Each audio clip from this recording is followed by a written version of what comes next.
Jesus mesmo diz que as parábolas dele são como tesouros escondidos. Então, nas parábolas de Jesus tem muita coisa incrível e eu descobri recentemente uma coisa que me fez me apaixonar ainda mais por essa questão das parábolas, que é Jesus ensina as parábolas em conjunto, né? Então, Jesus precisa ser entendido como um rabi, como um mestre, um grande sábio, né? Um cara que explica como um rabi. E uma das metodologias, uma das estratégias, uma das didáticas que o rabi usa é justamente explicando aos poucos. Então, por exemplo, a dracma perdida, ela explica um pouquinho do que acontece na parábola do filho pródigo, né? A ovelha perdida também explica um pouquinho. Então, primeiro se explica a dracma, depois se explica a ovelha e depois o filho pródigo, que um é a dracma e o outro é a ovelha. Então, assim por diante. Essa forma de chegar às parábolas muda completamente a forma como você vê e o que você consegue entender desses textos que narram o que Jesus estava explicando ali. Então, em Lucas 14,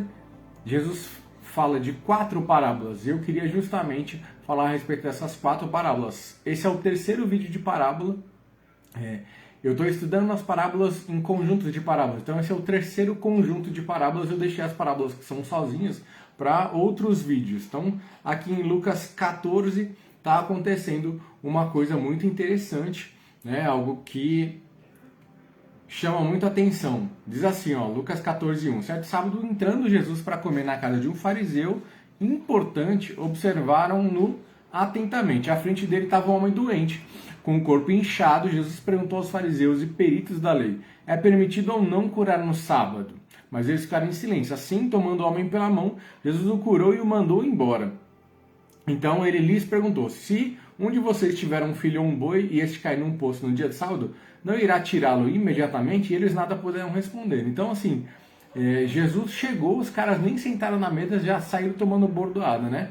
Um fariseu importante, então não era um lugar onde Jesus era bem-vindo, né? Como de costume, era um lugar mais inóspito, era um lugar não amigável para Jesus, né? E de cara colocaram de frente com ele um cara doente, com a cara toda inchada, o corpo todo inchado, ou seja, armaram para ele curar no sábado, né? E aí armaram para ele, ele devolve a armação para os caras. E aí, pode ou não, né, curar no sábado? Ele pergunta para os caras. Então os caras ficam em silêncio e ele toma o homem pela mão e manda embora, né? Jesus nem deixa esse cara ficar. Por quê? Porque a mesa dos fariseus, quem eram os mestres eram os fariseus. Quem ensinava na mesa dos fariseus não era Cristo, eram os fariseus.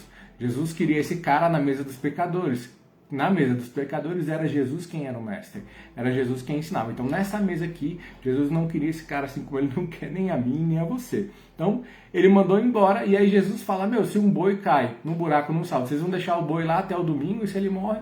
Aí os caras ficam ensinando. Então Jesus mostra 2 vezes para eles que existem coisas muito maiores do que o próprio sábado e esses caras não conseguiam responder Jesus. Então o negócio nem começou e esses caras já tomam 2 entortadas. E cada vez que eles falam, Jesus usa o que eles falam, usa o que eles fazem como matéria-prima para ensinar princípios do reino de Deus, para ensinar, alertar e corrigir a respeito de assuntos importantes do reino de Deus.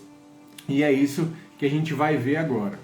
Em Lucas 14 a gente tem 4 parábolas. Os primeiros lugares: a grande ceia, o construtor de uma torre e o rei que vai para a guerra. O assunto que Jesus está falando aqui, ele está falando de salvação, o custo da salvação e as coisas que ameaçam a salvação. Então vamos lá, primeira parábola, Lucas 14 do 7 ao 11, que é a parábola dos primeiros lugares. Vamos ler aqui rapidinho. Quando notou como os convidados escolhiam os lugares de honra à mesa, Jesus lhes contou essa parábola: quando alguém o convidar para um banquete de casamento, não ocupe o lugar de honra, pois pode ser que tenha sido convidado alguém de maior honra do que você. Se for assim, aquele que convidou os 2 virá e lhe dirá: deu lugar a este. Então, humilhado, você precisará ocupar o lugar menos importante. Mas quando você for convidado, ocupe o lugar menos importante, de forma que, quando vier aquele que o enviou, diga-lhe: amigo, passe para um lugar mais importante. Então você será honrado na presença de todos os convidados, pois todo aquele que se exalta será humilhado e todo que se humilha será exaltado.